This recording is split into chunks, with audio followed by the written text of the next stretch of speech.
विराज गर्मी की छुट्टियों में पहली बार अपनी नानी के गांव गया था। गांव चारों तरफ घने जंगलों से घिरा हुआ था और यहाँ की गलियों में हर समय अजीब सा सन्नाटा पसरा रहता था। नानी का घर बहुत पुराना था। लकड़ी का बड़ा दरवाजा, दीवारों पर पुरानी तस्वीरें और एक लंबा बरामदा।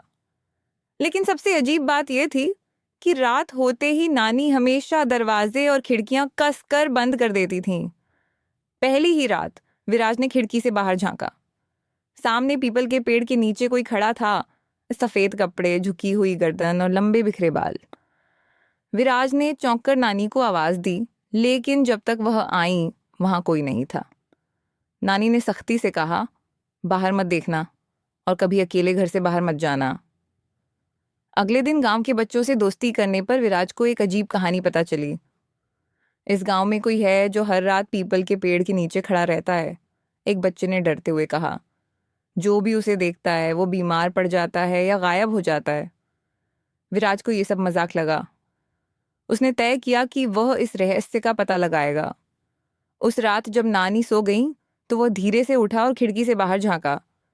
पीपल के पेड़ के नीचे वही परछाई खड़ी थी, लेकिन इस बार वह धीरे धीरे घर की ओर बढ़ने लगी। विराज का दिल जोरों से धड़कने लगा। उसने तुरंत खिड़की बंद कर दी और चादर ओढ़कर सोने की कोशिश करने लगा। अगली सुबह गांव में हलचल मची हुई थी। रामू काका का बेटा राहुल गायब हो गया। लोगों के चेहरे डर से सफेद थे। नानी ने विराज को समझाया, बेटा कुछ सवाल कभी मत पूछो या कुछ चीजों के पीछे मत भागो। लेकिन विराज जिद्दी था। उस रात विराज अपने दोस्त मोहन के साथ घर से बाहर निकल पड़ा। दोनों चुपचाप पीपल के पेड़ के पास पहुंचे।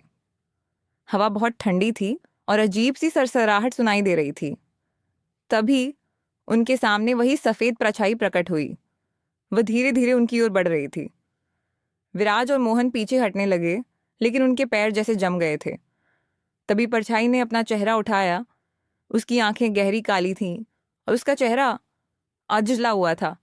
अचानक परछाई ने कराहते हुए कहा, मेरी मदद करो। विराज और मोहन कांपने लगे, लेकिन विराज ने हिम्मत जुटाकर पूछा, तुम कौन हो? परछाई ने धीरे धीरे बोलना शुरू किया, मैं इस गांव की ही थी। सालों पहले मुझे इस पेड़ के नीचे जलाकर मार दिया गया था। मेरी आत्मा यहाँ कैद है। जब तक मुझे न्याय नहीं मिलेगा मैं यहीं रहूंगी। विराज को समझ आ गया कि गांव वाले इस रहस्य से भाग रहे थे, लेकिन यह आत्मा किसी को नुकसान नहीं पहुंचा रही थी। अगले दिन विराज ने नानी को सब कुछ बताया। नानी ने गांव के बुजुर्गों को इकट्ठा किया और सबने मिलकर आत्मा की शांति के लिए पूजा करवाई। उस रात जब विराज ने खिड़की से बाहर देखा तो पहली बार पीपल के पेड़ के नीचे कोई नहीं था। हवा शांत थी और पूरा गांव अजीब सी हल्की रोशनी से घिरा हुआ लग रहा था।